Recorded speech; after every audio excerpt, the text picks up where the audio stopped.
Emotionally focused therapy, or EFT, is a type or modality of psychotherapy that I'm currently attempting to learn in an attempt to expand my repertoire of skills and not confine myself as a psychotherapist. And I find that the best way to learn about anything is to explain it to others. That's really the whole premise of my channel. And so everything that I'm saying is from the textbook Attachment Theory in Practice by Susan Johnson.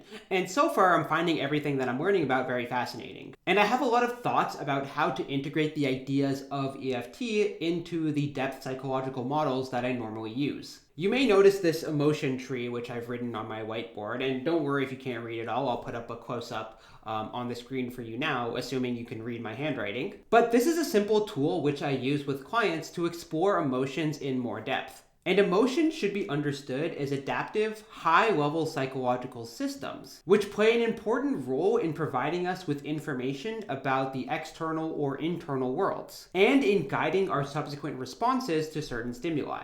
They are also often more powerful than our rational, logical thinking minds and can easily override these systems. EFT is based on attachment theory, and this is centered around the fact that one of the most fundamental human needs is to have close social relationships with other humans around whom we feel free to be ourselves and to express ourselves, including our emotions. The freedom to be who we truly are in front of other people is something that we fundamentally crave as humans. Think about the different social circles you have, and my best bet is that the one you like the most is the one where you feel freer to just be yourself, the one where you don't feel like you have to censor yourself. And the friends who like you the most may do so because they feel that you're somebody around whom they can be open. A deep sense of emotional trust and connection to other people is something that we fundamentally crave. And the important people in our lives who fulfill this role are often referred to as attachment figures, which can be parents, siblings, friends, or lovers. And they act as a kind of mental safe haven, whereby difficult emotions can be processed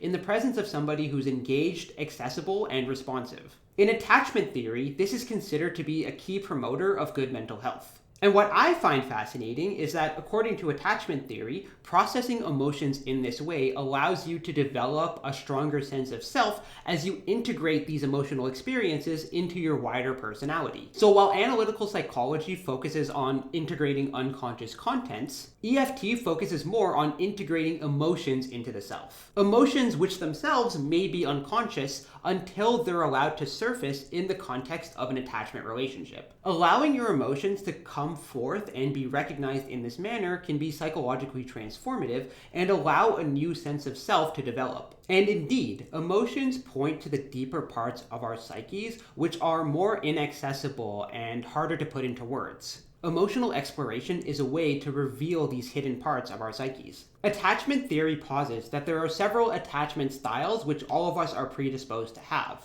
Having somebody in your life around whom you can be comfortable expressing your emotions means that you have a secure attachment with them.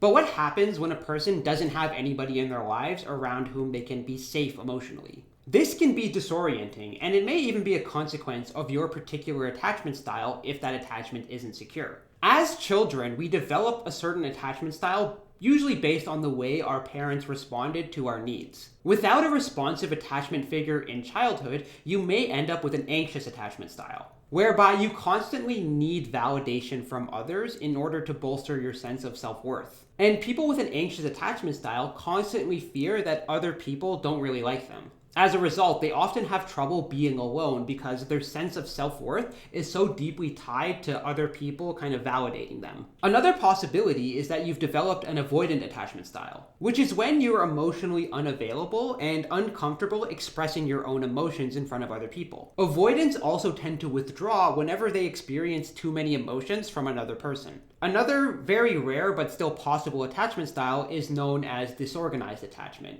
which is when a person longs for an emotional connection, but whenever they receive it, they tend to become hostile. And this is usually a consequence of the fact that an attachment figure in the past may have hurt them. And so when they sense that emotional connection, they become hostile. Attachment theory posits that the best mental health is associated with a secure attachment style. with the feeling that you can comfortably express yourself in the presence of another person who is responsive, without worrying that this person will be unreceptive to your feelings, and therefore that you'll need to conceal yourself in front of them. This fosters higher self-esteem, confidence, assertiveness, and the ability to regulate your emotions more effectively. Because it means that you can experience your emotions fully without repressing them or needlessly intensifying them. This cultivates an openness to the flow of experience and living every moment to its fullest. And so everybody should seek to become secure in their attachments, or at least to have a few people in your life with whom you can foster a secure sense of attachment. Furthermore, you can try to become a secure attachment figure for other people, allowing them to feel safe in your presence. Now, this may seemingly conflict with the stance taken in older models of psychology, including Jungian psychology, which emphasize individuation and independence rather than interdependence or, dependence on other people. And while this may seem true on the surface, the path to individuation and independence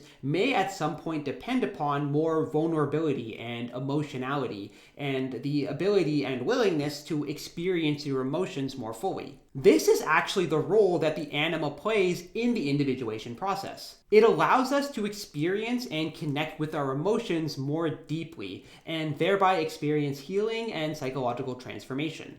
It is also the anima which allows us to develop a connection with a person at a deeper emotional level. And so the anima concept is highly relevant for the entire premise of EFT. And this is what I meant when I talked about, integrating these two different perspectives. And so being more individualistic does depend upon having a close connection at some point, whether in childhood or with a romantic partner, because this allows you to pass through the necessary stages of the individuation process. With anxious people, their sense of self is highly unstable and highly dependent upon other people. And so fostering a sense of a secure attachment can help stabilize their sense of self. Avoidant people tend to have a stronger sense of self, but it can often be more rigidly defined and more closed off. And so having a secure base whereby a person can experience their emotions can foster psychological transformation and cause the sense of self to encompass more of the person's psyche.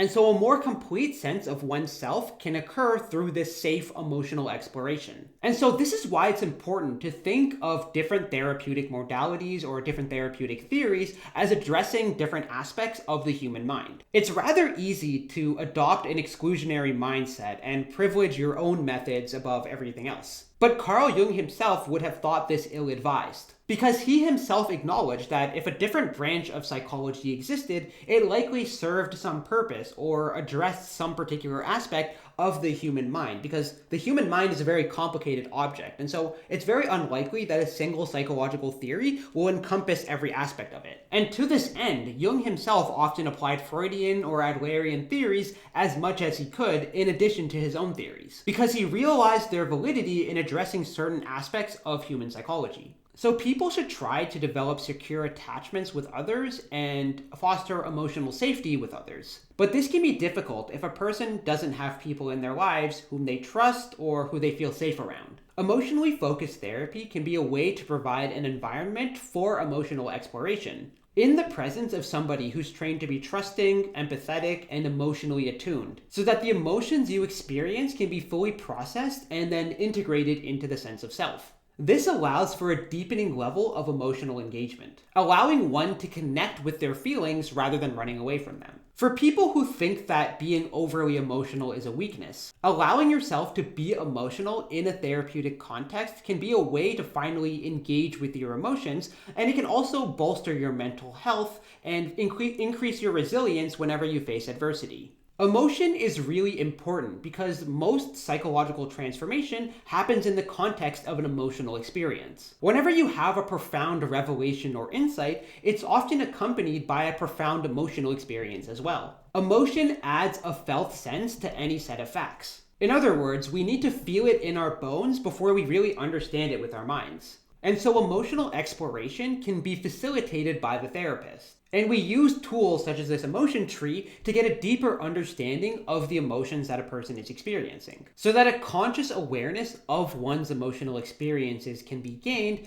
and this understanding can be integrated into one's sense of self. Putting emotions into words allows one to explore what they really signify and understand the contexts in which they are activated. The therapist can also be a model for how to build a strong emotional connection with other people, which many people lack because they don't know how to go about creating that connection. They may never have had role models for what a healthy emotional connection looks like, and therefore don't really know how to go about developing one in the real world. The therapist models an example of a secure attachment and thereby demonstrates how to go about building one with other people, so that you can strengthen the relationships you already have and form new relationships where emotional expression is permitted. So yeah, these are the fundamental characteristics of emotionally focused therapy, which again, I'm currently still learning. If you're interested in learning more about the theory, feel free to comment below and let me know what aspects of the theory you think I should cover in future videos. And also, if you're interested in doing therapy with me, I've left my email down in the description. So feel free to send me an email